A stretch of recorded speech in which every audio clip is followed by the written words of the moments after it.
দেশ করতে জুলাই পদযাত্রায় কিন্তু আজ গাজীপুরের শ্রীপুরের মাওনা সেটা নিচ্ছে কিন্তু আজ বিকেলে কিন্তু যে জুলাই জুলাই পদযাত্রা রয়েছে সেটা আজ বিকেলে অনুষ্ঠিত হবে। আমি কিন্তু এখানে দেখেছি যে মাওনা চৌরাস্তা এলাকায় যে চরম উত্তেজনা রয়েছে এনসিপি এবং ছাত্র জনতার ভিতরে যেই তারা কিন্তু নিয়মিত এখানে কাজ করে যাচ্ছে এবং কি যেই শান্ত বিরাজ এই পরিবেশে শান্ত বিরাজ সেটি রাখতে কিন্তু প্রশাসনের ভূমিকাও কিন্তু আমরা দেখছি লক্ষণীয়। প্রশাসনরাও এখানে এই পদযাত্রাকে ঘিরে যাতে কোনো উচ্ছৃঙ্খল পরিবেশ সৃষ্টি না হয় সেদিকে কিন্তু নজর রাখছে। আমরা দেখি একটু মাওনা চৌরাস্তার যে আশেপাশে এলাকা রয়েছে সেখানে কিন্তু আজকে মোটামুটি যানজট মুক্ত এবং খুবই একটি শান্তিপূর্ণ রয়েছে। আমরা যদি কয়েকজন এনসিপি নেতাকর্মী রয়েছে তাদের সাথে কথা বলবো যে আজকে এই পদযাত্রা কখন শুরু হবে এবং কী নিয়ে শুরু হবে এই নিয়ে বিস্তারিত কথা বলবো। এই প্রোগ্রামকে ঘিরে আপনাদের চিন্তাভাবনা কী রয়েছে? আমাদের এই প্রোগ্রামটা মূলত কেন্দ্রীয় প্রোগ্রাম, আর এই জুলাই পদযাত্রাটা মূলত সারা বাংলাদেশে চলছে। তারই ধারাবাহিকতায় আজকে টাঙ্গাইলে আমাদের প্রোগ্রাম আছে। টাঙ্গাইলের প্রোগ্রাম শেষে মাওনা দিয়ে এই প্রোগ্রামটা আমাদের গাজীপুর রাজবাড়ী মাঠে যাবে।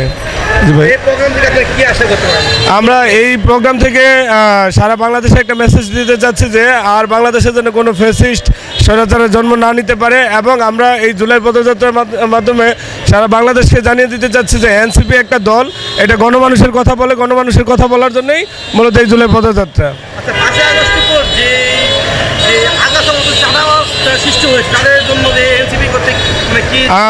আপনি আমাদের প্রত্যেকটা প্রোগ্রামে আমাদের নেতাদের যে কেন্দ্রীয় নেতাদের যে বক্তব্য ওখানে আপনি স্পষ্ট এই বিষয়টা বলা আছে যে কোনো ধরনের চাঁদাবাজি করতে দেওয়া হবে না, সন্ত্রাসী মব সৃষ্টি করতে দেওয়া হবে না। আর এনসিপি মূলত এদের রাজনীতিতে আসার উদ্দেশ্য হলো এই দেশে কোনো অপকর্ম করতে পারবে না, স্বৈরাচার এবং ফ্যাসিস্টদের পুনর্জন্ম যাতে না হয়, মূলত এই জন্য এনসিপির এই কার্যক্রমটা চলতেছে।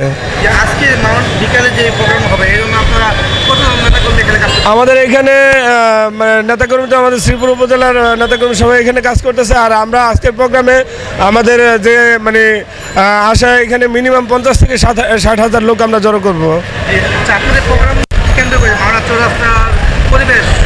আমাদের মানব চৌরাস্তার পরিবেশ সুষ্ঠু আছে। আইন শৃঙ্খলা রক্ষাকারী বাহিনী তারা তাদের অবস্থানে তারা দায়িত্ব পালন করতেছে। তবে আমরা এইখানে একটা সন্ত্রাসী আছে, এই সন্ত্রাসী গতকালকে থেকে বিভিন্ন ধরনের উৎপাত করা শুরু করছে। আমরা বিষয়টা আইন শৃঙ্খলা রক্ষাকারী বাহিনীকে জানাইছি, যদিও সন্ত্রাসী আমাদের দেশে নাই। আমরা চাইতেছি যে যত দ্রুত সম্ভব হয় আজকের এই প্রোগ্রামের মাধ্যমে হলো তাকে ইন্টারপোলের মাধ্যমে এই দেশে নিয়ে আসা, শেখ হাসিনার সাথে তারও শাস্তির ব্যবস্থা করা হোক।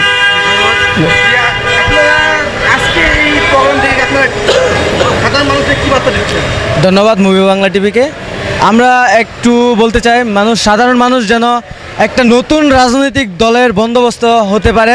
আমরা এনসিপি থেকে ওই ঘোষণাটা দিতে চাই যেন কোনো প্রকার মব সৃষ্টি না করতে পারে।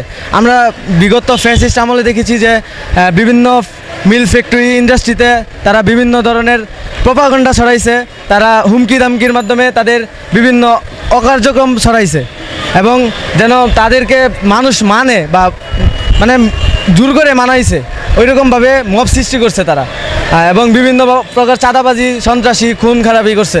আয়নাগর আপনারা জানেন, ওই আয়নাগরের মতো জায়গায় আমাদের দেশের নিরীহ কিছু মানুষ যাদের কোনো দোষ নেই তাদেরকে রাখা হয়েছে। আচ্ছা, মানবতার থেকে কমন বিষয় হচ্ছে যে মহাপুরে যানজট।